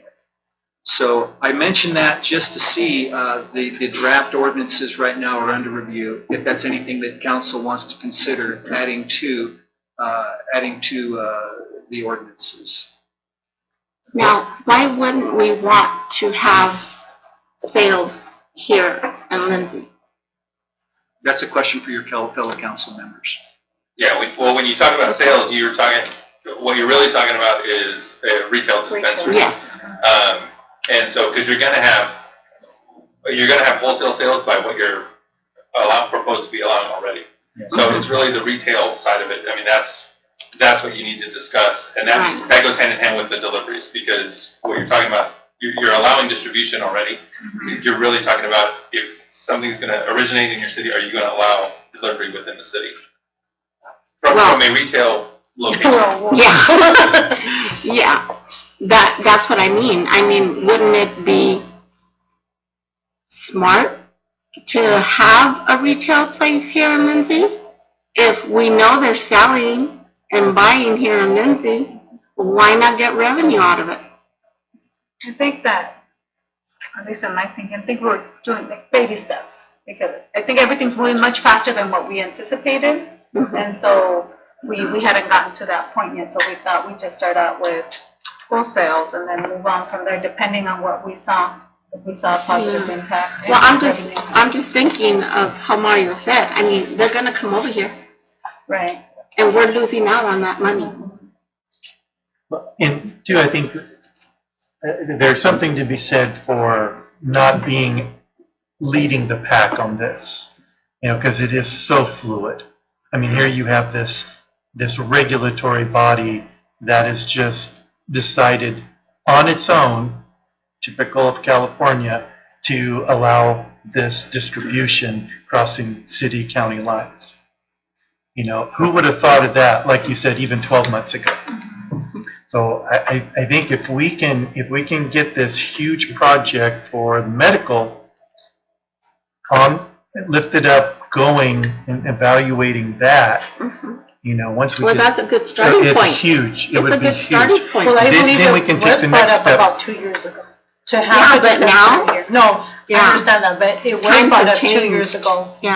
Had we taken that chance and done it, I mean, we would have had that much more revenue coming in, but again, we didn't know what was gonna come It was along with unknown. that. It was Now, unknown. is there any negative with the Woodlake, They've been robbed. Yeah, a couple Okay, armed well, robberies, right? here too? Wow, so- we've been robbed And it's here. not, yeah, so. That's the thing. I've not heard that. I thought I read Yeah. something in the There news. were about- robbed ones. I would- Yeah. I would suggest that, whether it's a negative, I mean, that's up to you guys to decide, Mhm. okay? If you talk to the different cities, I mean, I think you should do that. Talk to your fellow council people and see what it's like. Even then, that doesn't necessarily mean it's a good fit for Lindsay. I would say one technical thing, because Councilwoman Cortez brought it up and she's talking about baby steps. If you do allow a retail dispensary, there's kind of no going back from that, as long as those people are in business.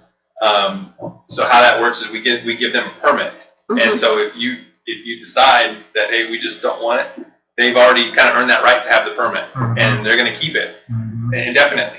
But you can also add later on. So if you do decide, hey, we just want this manufacturing, we just want this, Can we do restrictions, medicinal only? That's the way. And then, Yeah. you can there's a couple different categories of how you can do this, and I mean, I don't want to take up hours of your time, but you can essentially slice it up any way you want. And so if you're going to, most of the time what people talk about is at a dispensary, do you want them to allow medicinal versus recreational?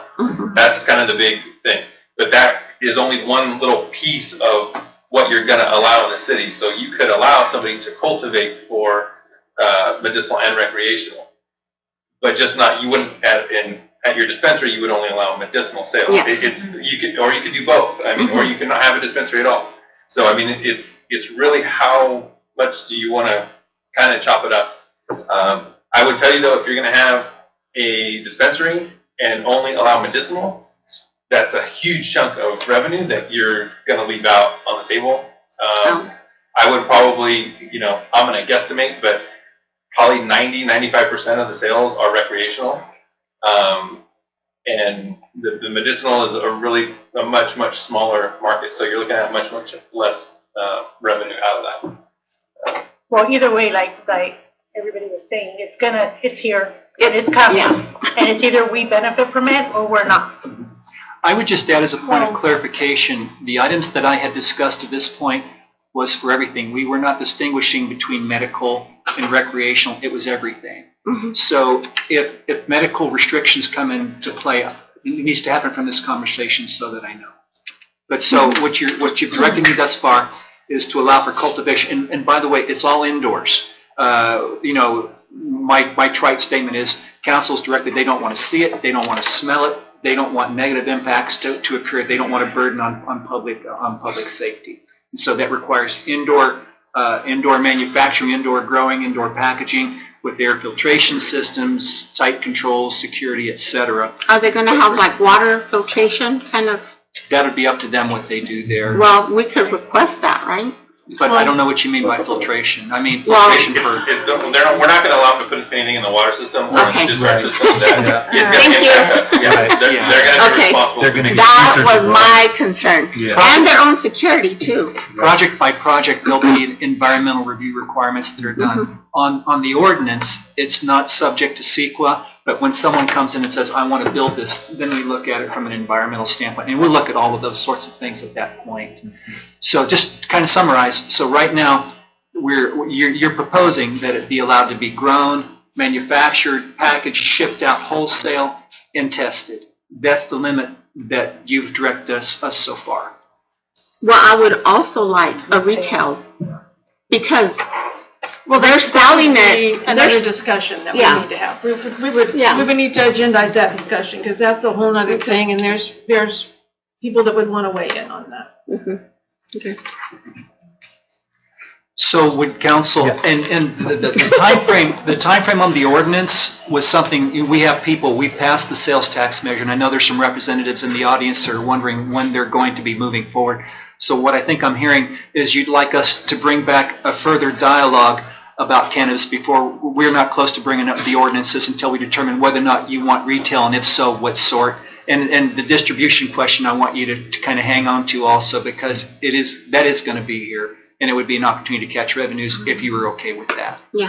Well, I think, I mean, we've gone a long way thus far in being able to give some direction to someone who wanted to lease the property in the heavy industrial, and they have a very good idea of what it is our ordinance states, right? So adding a retail, I mean, while we don't have to go back to, ground zero, I mean, that's a whole nother conversation and a whole nother public comment. And so I'm wondering, why don't we just go with what we have right now to let the property owners know this spot, I mean, the ordinance is ready to go. If you're interested in this particular piece of property in the heavy industrial, then, let's start talking so we can get that thing going. And then we'll see, how the retail, like Mario said, that's something we can always add. And Yeah, kinda but I take would us like slow. to revisit that. Oh, definitely, yeah. I mean, Let's get sooner- let's get what we've already approved going, because it's gonna make a huge difference.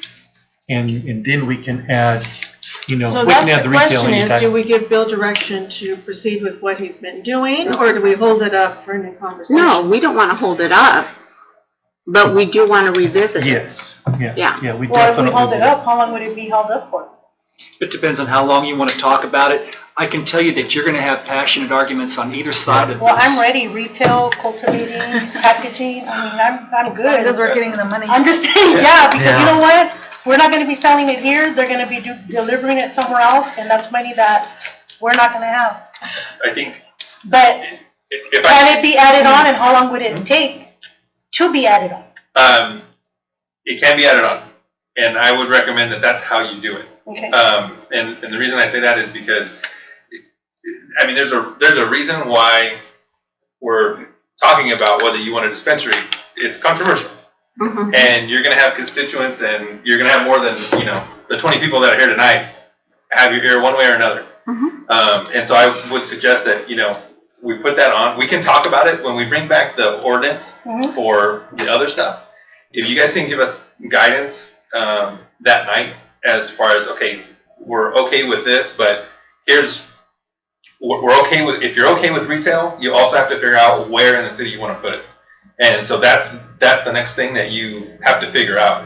And there are restrictions that state law tells us where we can put it, but there's also, if you get past the controversial, yeah, we're going to have it here, the other thing is there's another controversial question of where you're going to put it. So can we get a list going on where locations that would be able, in case it was brought up? Yeah, I mean, I'm just saying, just so that way, it's not going back and forth, you bring up all the information, these are the locations, you take it or leave it. But it's not quite that simple, because you're going to be able to put it basically anywhere. I would say, I don't know, you're going to anywhere downtown from a planning perspective. You're not going to have it in any of, like if you look at that map, the yellow's all residential, so you're not going to have it in there. I can't see all the different zones. I know but- So it's not necessarily the same person that's cultivating, doing all this, will be doing the retail. This is No. a whole, okay. Whole nother game. Got it. Yeah. Okay, moving on. So it's a little bit more kind of in depth, because even if you want it downtown, we're going to see, hey, is there lots available? Some of the downtown's empty, but it may be because the building's not habitable, right? So you don't necessarily want to put it in a spot where, Can be broken. yeah, hey, we had this big zone, but you can't actually do it there. And so it requires kind of a lot of homework, and if you just want to say, hey, just anywhere downtown, well, then we can start looking, that will give us some guidance and say, okay, well, yeah, we can create a zone for somebody to open up a retail shop. And yeah, there's potentially maybe this empty lot here that's, we don't own any downtown properties. I mean, we don't know. Yeah, so they're all going to be privately owned, right? And so, Has anybody came to? Only about half the audience. No, not half. For retail, for retail? Yes. Oh, really? That's where the greatest interest lies. Wow. I think we need a field trip. I'll just put at the farmer's market what others look like. Just kidding. I mean, most of the cities are not allowing this, and they have their reasons for doing that too. So we need to investigate the thing carefully. And I would just remind council, and I'm not trying to be anything, take it for what it's worth. Folks, we went from an out-and-out prohibition. That's how council felt, and that's what the constituents felt. We don't want it here. And, okay, the state said that it's okay. And there are still people that had moral issues with that. And we have many people that are in education that are scared to death that their kids are going to get a hold of it. And so it's been a slow evolution. It isn't just that we thought, well, we don't want to capture the money. And it's my job to just present these opportunities to you, and you tell me what you want to do. And if it's legal, staff's going to do it. So we're getting real close on this part, and you can always add to these ordinances. You can say, yes, now we want a retail component, we want a distribution component, if that's what you want. We want it medical only, or we want it full gamut. If it's here, we want to be capturing the revenues. Or you can tell me, no, this is enough. But these are important conversations to have with your constituents and each other. Is there a retail in Woodlake? Yes. Yes. I would just say most cities, that's how they're doing it. I mean, it's kind of, kind of get your toes wet, see what the industry's like. Kalinga's been doing it for 5 years, and their retail just opened up maybe 6 months ago. And so it's always up to the community and what your feel of the community is. And so on the retail side, I would not worry about the money. If you're going to allow recreational dispensary, the money's going to be there. You're going to get your tax revenue out of it. So it's better to do it right and get it in a spot that's not going to, annoy I was assuming it was all the same. No, it'll be. You know what I mean? Like all totally this and then different. have a little. They could. I mean, there's a license that basically allows you to have like a micro license that's kind of like a micro brewery, and you can do the whole thing. But most of the time, no. The guys who are doing nurseries and growing and cultivating are not the same individuals who are doing like the retail. Is there a possibility that we could take like a field trip to a local without having to go by myself? The 198, right? Is that a? It's the one in Goshen is in the county, but I would. Is that? I'll give you I'm in Woodlake for their council meetings every other Monday. Yeah. So I'm happy to take you over there. The chief of police is happy to take you in there. The city manager is happy to take you in there. Just to even see, just to even see what one could look like, because like people think that, a dispensary is going to have all this green images and stuff like that when it may not be the case. Yeah. You don't see anything from the outside. They're not allowed to advertise at all. You're not allowed to see in. The one it is a lot further than Woodlake, but the one in Kalinga, it looks like an Apple store in the inside. I'm not kidding. I've seen documentaries. Yeah, it is something you wouldn't expect. So if you like, following this meeting, I'll send a note out to folks and see if we can't set up a field trip for 2 of you with me, and then we can. We can't take 3, right? We have an issue with that? Yeah, you can go 2 at a time. Go 2 at a time.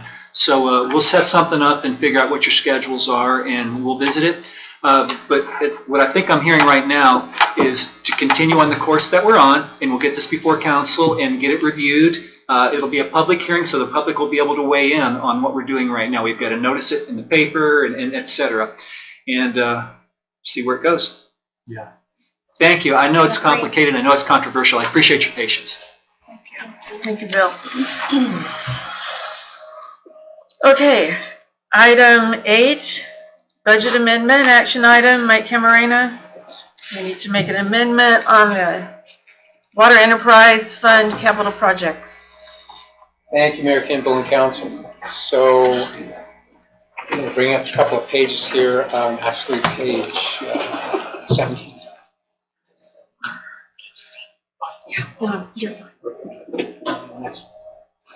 So there's page 17 of the council agenda. Council adopted the 2018-2019 operating budget in June 2018. Included with the adopted budget are the 2 items that are highlighted: a water main replacement identified for next fiscal year 2020, and in this current fiscal year, which was approved, the water treatment plant WTP filter bank renovation project. So staff received notification that the Frankfurt Canal is going to be going offline about October of 2019. So offline being the plan at this point in time is to dewater the canal for maintenance. When they dewater the canal, there's a certain point in time where we will not be able to take water off the canal to treat it and send it into our system. So at the same time, we have been experiencing an extensive amount of leaks in Lafayette Avenue between Tulare Road and Sierra View. While next year we're planning to replace the water line replacement, it doesn't specifically identify in next year's budget of $185,000. The request tonight is to flip those two projects. That because of the canal's planned dewatering starting in October, we will not be able to take water from there. We can process or proceed with the water treatment plant filter bank renovation project when it's completely offline. And then the request also is to take care of what's identified as the Lafayette main line replacement. Actually 2 points. The city completed filter banks B and C filter renovations last year, and we were able to increase the production capacity by 56%. So we feel that even if we experience a record-setting summer that we did last year, we were still able to keep up with water demands. I think we had 32 days over 100 degrees in 2018. We were still able to manage the water system. So, and that's another justification for not moving forward with the filter bank A renovation this fiscal year. What we did do in the meantime was request that our city contract engineer QK provide an estimate to develop the construction documents for the Lafayette water line replacement. Their estimated cost is just under $32,000, and when you add that to the $185,000 the budgeted item for water main replacement, that total ends up being just under $217,000. So the number is essentially water line replacement because the development plans goes up. It matches the number of just like the proposed renovation. That is the cost. So that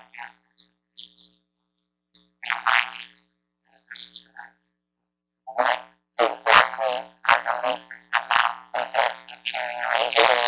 So the buildings and the actual general water, this water main is estimated to be 50 years old. It's storage main, it's a steel main, it's being part of the general water patterns. We'll see that in 2018.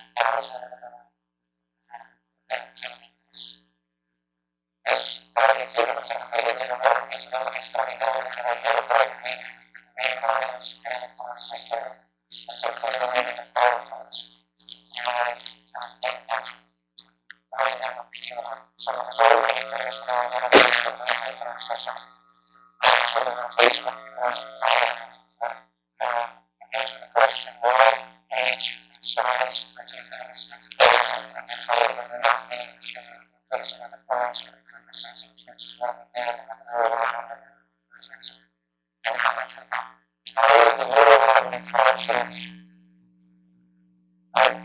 it was just under 200 pounds. So that's a replacement, right? A replacement. Now, on this water main, is it a replacement or a repair? Replacement. So what is that? So we want to make the street now the true parts to the street. So if I'm not mistaken, the streets are mountains or they still service them. So they get their little highways that we have throughout the city. So is there any way that we can see how we extend the question? There's a question.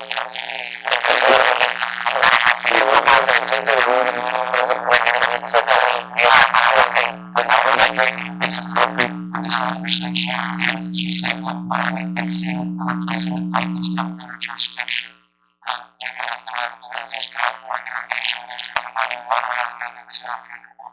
And we entered into an agreement with them where in 2016 we received something with the water allocation like with the water allocation it's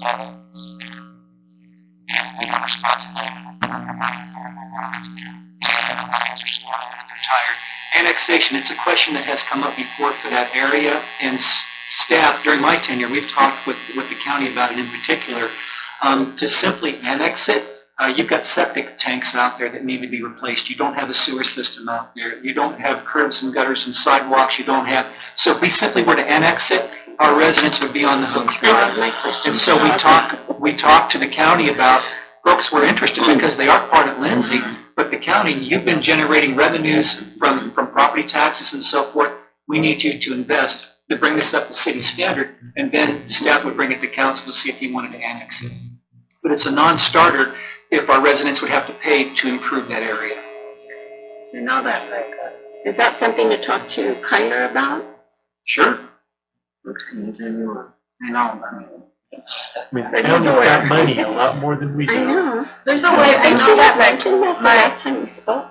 my in-laws live in Porterville, but they were dealing with the same situation, and they live in a very similar location, and they're like very close to downtown. So something finally happened to where the city entered an agreement with them, like they had to sign paperwork, and so they're slowly paying into it. They agreed to it because they see the benefits. They don't have to have the septic tank cleaned, and they're getting all these other amenities. So I know that I know financially it's tough, but I think that it's something that we need to do, especially because of the location. I mean, it's so close to our schools too, and our kids walking through there. So personally, I just think it's very important that we do consider it, even though I know financially, I mean, I don't think that we'll ever be in a financial standing. Well, I mean, it would would be a cost to them, wouldn't it? I mean, they have. That's how it should be, but if we were to simply annex it, our people would be paying for it, and frankly, the city doesn't have the money. We don't have it. And so it's. But they would be paying for it, right? The residents? We can't make them pay for it, but the county can do something to make that happen. They're outside of our jurisdiction. If we were to annex them, they become our responsibility. So as I say, this conversation's happened since about the middle of Alan Ashida's tenure there. We had people that had family members. I mean, they're still in Lindsay, but they're not. And what would it take? And it takes, from a staff perspective, the raising of those amenities to city standards so that our people aren't having to pay for it. And the county should. So if you ask them, and that's a disadvantaged community too. If you said, well, you can come into the city of Lindsay and have sewer and this and that, if you'll pay this much, I can tell you most of them are going to say, I don't have it, I can't do it. How much is each person looking at resident? Oh, I can't tell you that, but it's a lot. There has to be a way though. I think the reality too is if you were to ask the 225 individual property owners, I would not think you get support. You don't want to annex into the city limits. That's the quandary.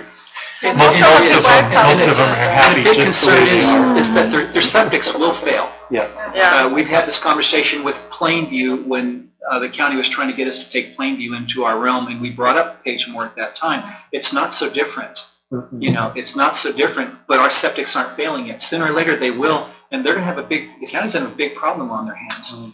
We don't want to have that big problem on our hands to deal with when we don't have the resources and the mechanism to pay for it. But it makes sense to bring it in if the county would bring it up to city standards, and it'd be a great conversation to have with your county. They haven't been asked yet? Oh, they absolutely. Oh, they have been asked, yes. Mike, just real quickly, so maybe this will be an average or above average snow and rainfall year, right? So Millerton will be full. Just like last year, Bryant was supposed to get repaired, but it never happened because there was so much water. And that's the unknown. Right. There's other factors involved in trying to replace this line as soon as possible. Yeah. Limiting the amount of water the height of the water that we store inside the water storage tank. So it's above the city, but because of the weak links in our system, which are identified in the fire flow map, we can't maximize that water because we create too much pressure. Right. Just And we blows it find the out. weak links in our system. Yeah. And so this is, years ago, we replaced the Laurel water line, and now we're finding the next weak link is. I think it makes a lot of sense to do it. It's Yeah. just leaking water and causing repairs. How many more streets do we have like that? Yeah. Streets or. Or the water Well- deterioration that, This We are identifies weak responsible. links, and so until we increase pressure, we're not gonna know? we can see where the weak links in the Oh, fire suppression system is. Will it maintain 45, 55 PSI? That's a different question. Until we get there, I don't really have an exact answer. But Mike, you know, I know it's a good thing fixing them, but doesn't this cause like a domino effect? Because it's gonna have a lot of pressure because it's brand new. Won't it kind of like blast all the other ones? Not necessarily, no. So our operating pressure is between 40 and 43 PSI. And I think that's a comfortable pressure for the citizens. If we were to increase to 45 to 48 PSI, that is even more comfortable. Yeah, because I'm thinking if this one's all deteriorated, I could imagine all the other ones surrounding it are probably the same way. And that's the next question. And if you bring back the budget page, you'll see that identified in the budget, in the adopted budget, that every year starting in 2020, for the next 5 years at least, we've identified a water main replacement project with some escalating cost factors. And so the budget accommodates for finding these problems while we can guess or look, and if we experience no leaks in the system, we have a fire flow deficiency map to say this is where you should focus next. But because of age of our system and proximity, we're seeing where the weaknesses are, which correlate pretty darn close to that fire flow. So is it all going to be in that area? Not necessarily. Again, it's based on finding the weak link. We increase pressures. And now we'll be able to have our new city engineer, fire engineer, go out and test different hydrants that would help us to identify some of the weak links, right? Because that hasn't happened in a while. Council, I would just add that Mike works very closely with our water purveyors, people that are experts in this, and I watch how this works around different communities. He does a pretty good job. What limits us are our financial resources, but Mike has always got a good plan. He's really good at this part of it. And so it really is good to get out there and let him identify those pipes and then, you know, inform yourself about what's going on there. But it's going to improve our overall water system, and it's going to be, it's like fixing a pothole. There's always going to be a next one and a next one and a next one. So you need a motion? We need a motion. I so move. Move to approve. Right. Is there a second? I second it. Moved by Watson, seconded by Flores. All in favor? Aye. Anyone opposed? Or did we need a vote? No, on that. Roll call. Okay, roll call vote. Would the clerk please take roll? Councilmember Watson. Aye. Councilmember Flores. Aye. Councilmember Sanchez. Aye. Mayor Pro Tem Cortez. Aye. Mayor Kimball. Aye. Motion carries. Thank you. At this point in time, we've been here for 2 hours. I think I could use a quick break. Can we have a break for a 5-minute break? And then we still have a pretty good sized presentation coming up. So we will take a 5-minute break.